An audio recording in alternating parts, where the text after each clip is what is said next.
अगर आप एक यूट्यूबर हैं या फिर ब्लॉगिंग करते हैं या फिर आपका साउंड सिस्टम का बिजनेस है तो फिर दोस्तों ये वीडियो है आपके काम का, क्योंकि हम लोग सभी माइक्स के यूज़ तो कर लेते हैं पर कौन सा माइक कहाँ यूज़ करना चाहिए इसके ऊपर थोड़ा सा कॉन्फ्यूज़न रह ही जाता है। तो फिर हमने सोचा कि चलो यार, जितना भी माइक्स हमारा काम में आता है उन सभी के ऊपर एक ऐसा वीडियो लाया जाए जिससे कि आप लोगों का कॉन्फ्यूज़न पूरी तरह से दूर हो जाए। तो फिर दोस्तों let's jump into the video.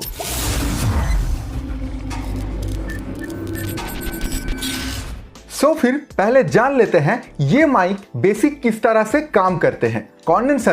Condenser mic के अंदर जो प्रोसेसिंग होता है वो बेसिकली वेरिएबल कैपेसिटेंस के लॉ अनुसार होता है। इसके अंदर जो बड़ा साइज का और इंटीग्रेटेड डायफ्राम रहता है, वहां पे जब कोई आवाज आके हिट करता है तब ये एक पावर जनरेट करता है, मिक्सर में जाके 48 वोल्ट से बूस्ट होके एक बहुत अच्छा और टाइटनिंग पिकअप पैटर्न हम लोगों के सामने रखते हैं। और उसके बाद आते हैं डायनामिक माइक्स तो आप सभी ने देखे होंगे दोस्तों, और सभी के पास बहुत सारा डायनामिक माइक्स भी अवेलेबल हैं, तो इनके ऊपर बहुत सारा बात करने का जरूरत नहीं है। तो भी मैं बोल देता हूं, ये अपना कॉइल लॉ के ऊपर ही काम करते हैं। कॉइल होता है, डायफ्राम होता है, वहां पे आके नॉइस हिट करता है, ये रिटर्न में जाके हम लोगों को सिग्नल वोल्टेज में कन्वर्ट करके मिक्सर में सेंड कर देता है, जो बहुत छोटा अमाउंट का वोल्टेज रहता है। और उसके बाद आता है रिबन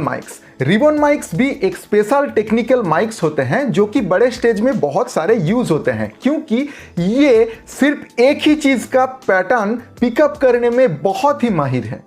ये तो हो गया तीनों माइक्रोफोन के टाइप्स, पर इनके अंदर कुछ वेरिएशंस भी आता है दोस्तों। वो 6 टाइप ऑफ माइक्रोफोन्स होते हैं जो कि हम जनरली डायनामिक माइक के अंदर यूज करते हैं। वो क्या क्या है? ओमनी डायरेक्शनल माइक आप सभी के पास एक ना एक तो होगा ही, मेरे पास भी है। ये होता है ओमनी डायरेक्शनल माइक, क्योंकि इसका जो पैटर्न होता है ये माइक अपने सराउंड का सभी आवाज को कैप्चर कर सकता है, इसीलिए इसको ओमनी डायरेक्शनल माइक बोला जाता है। इसका यूजेस क्या है? जो लोग यूट्यूब करते हैं, जो लोग न्यूज रिपोर्टिंग करते हैं, वो ये ओमनी डायरेक्शनल माइक का यूज बहुत करते हैं। और दोस्तों प्ले में और नाटक जो होता है वहां बहुत सारा ओमनी डायरेक्शनल माइक यूज होते हैं। फिर आता है कार्डियोइड माइक अपने सामने में 180 डिग्री एंगल के अंदर जो भी नॉइस होगा वो कैप्चर कर सकता है। और दोस्तों ये कार्डियोइड माइक 180 डिग्री के अंदर 130 डिग्री तक सबसे बेहतर कैप्चरिंग क्वालिटी दिखा सकता है। ये ओमनी डायरेक्शनल माइक ऊपर जो ग्रिल लगा हुआ होता है उसके चारों तरफ आवाज खींच सकता है। पर यहाँ एक छोटा सा बात याद रखना, अगर आप स्टेज प्रोग्राम के लिए यूज कर रहे हो तो फिर वहां पे आपका मॉनिटर पोजीशन भी बहुत डिपेंड करता है आपका सीटी वाला नॉइस आएगा या नहीं इसके ऊपर।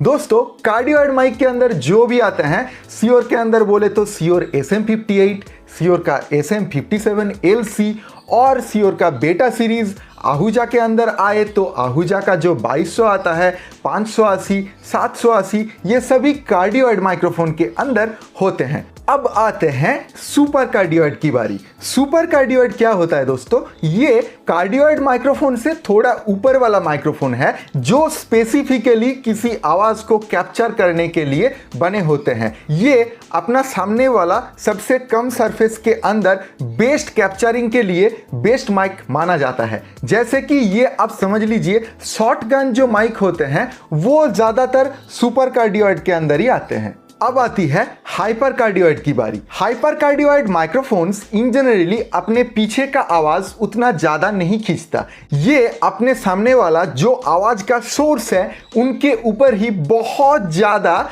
डिपेंड करते हैं, क्योंकि ये क्लियर वॉइस निकलने में बहुत ही माहिर है। जो हमारे मिनी शॉटगन्स होते हैं वो जनरली हाइपर कार्डियोइड माइक्रोफोन के अंदर आते हैं। और फिर सबसे आखिर में आते हैं लोबर या यूनिडायरेक्शनल माइक्रोफोन। यूनिडायरेक्शनल माइक्रोफोन्स क्या होते हैं? ये अपना सामने वाला सरफेस और भी छोटे कर लेते हैं और भी टाइटनिंग और भी अच्छे तरीके का पिकअप पैटर्न हमको देने के लिए। तो फिर ये हो गया 6 इंपॉर्टेंट माइक्रोफोन पैटर्न्स जो हम सभी अपने लाइव प्रोग्राम्स के लिए, अपने वीडियो के लिए, अपने प्ले के लिए यूज करते ही हैं। तो टेक्निकल बातें तो बहुत सारा हो गया, अब देख लेते हैं माइक्रोफोन्स का पिकअप पैटर्न और साउंड का क्वालिटी कैसा कैसा रहता है। कंडेंसर माइक के लिए हम यूज करेंगे सैमसंग का C01 और ओमनी डायरेक्शनल माइक्रोफोन के लिए तो बोया का ये BY-M1 मेरे पास अवेलेबल है। और फिर यूनिडायरेक्शनल माइक के लिए हम यूज करेंगे आहूजा का PRO3400 जो कि है ये। और फिर उसके बाद हम यूज करेंगे सेनाइजर का XS1 as a cardioid microphone. दोस्तों सॉरी, मेरे पास शॉटगन और हाइपर कार्डियोइड माइक्रोफोन्स कोई भी अवेलेबल नहीं है, इसीलिए मैं उन लोगों का साउंड आप लोगों को दिखा नहीं पा रहा हूं, पर किसी दिन मेरे पास अवेलेबल हो जाए तो मैं जरूर दिखा दूंगा। तो चलिए देख लेते हैं साउंड का क्वालिटी। ये है एक कंडेंसर माइक्रोफोन सैमसंग का C01। आप देख सकते हैं ये कनेक्टेड है, पर इसके अंदर 48 वोल्ट सप्लाई नहीं होने के वजह से ये अभी ऑफ पोजीशनिंग में है। तो फिर चलिए इसको 48 वोल्ट दे देते हैं और देख लेते हैं इसका साउंड क्वालिटी। एक्चुअली ये इतना सेंसिटिव माइक्रोफोन है कि मेरे घर के अंदर जितना भी आवाज़ हो रहा है ये सब कुछ कैप्चर कर सकता है। और दोस्तों आप देख ही रहे होंगे मैं कितना डिस्टेंस मेंटेन करके इसमें बात कर रहा हूँ। ये बहुत ही ज़्यादा सेंसिटिव माइक्स होते हैं। ये इन जनरली स्टूडियो रिकॉर्डिंग्स के लिए ही सबसे बेहतर है क्योंकि ये बाहर का नॉइज़ बहुत सारा कैप्चर करते हैं। तो फिर ये एक आइसोलेटेड जगह पे रहने के बाद ही अपना काम ठीक ठाक कर पाएंगे, ये मेरा मानना है। पर इसका जो क्वालिटी निकलता है दोस्तों देखिए, हेलो चेक, हेलो। इसका अगर आप बहुत लो वॉइस में भी काम करेंगे तो भी इससे आपका बहुत ही अच्छा, बहुत ही मीठा वोकल निकलेगा। आप थोड़ा बहुत बेस का ब्लाप अभी महसूस कर रहे होंगे क्योंकि मैंने इस पर कोई भी ब्लाप प्रोटेक्टर अभी यूज़ नहीं कर रहा हूँ। इसका जो पिकअप पैटर्न होता है ये एक तरफ से ही पिकअप करते हैं। जो बाई डायरेक्शनल कंडेंसर होते हैं वो अपने दोनों तरफ से पिकअप कर सकते हैं। देखिए मैं इस तरफ बात कर रहा हूँ तो फिर जितना क्वालिटी का बात आ रहा है यहाँ पे अगर मैं करूँगा तो उतना क्वालिटी आपको महसूस नहीं होगा, लगेगा कि जैसे पीछे से कोई बात कर रहा है।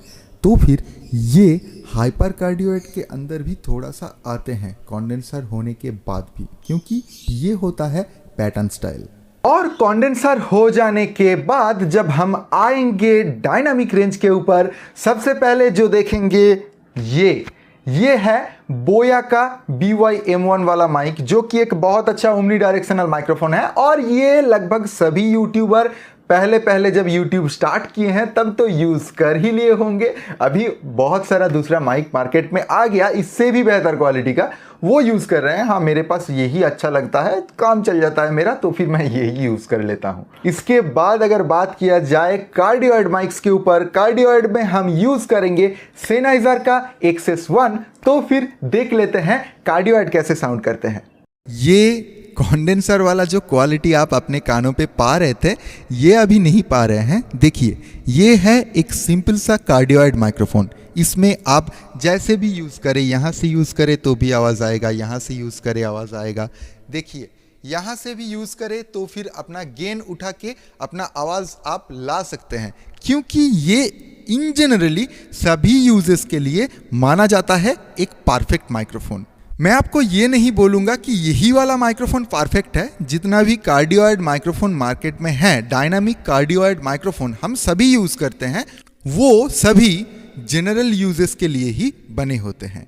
अब देख लेते हैं यूनिडायरेक्शनल माइक्रोफोन में अंतर क्या होता है। चलिए देख लेते हैं यूनिडायरेक्शनल माइक्रोफोन कैसे आवाज़ करते हैं। ये है आहूजा की तरफ से एक यूनिडायरेक्शनल माइक्रोफोन जो कि बहुत बजट फ्रेंडली है मुझे तो बहुत अच्छा लगा। मैंने जब लिया था ये PRO3400 है। ये एक बहुत अच्छा यूनिडायरेक्शनल माइक्रोफोन है।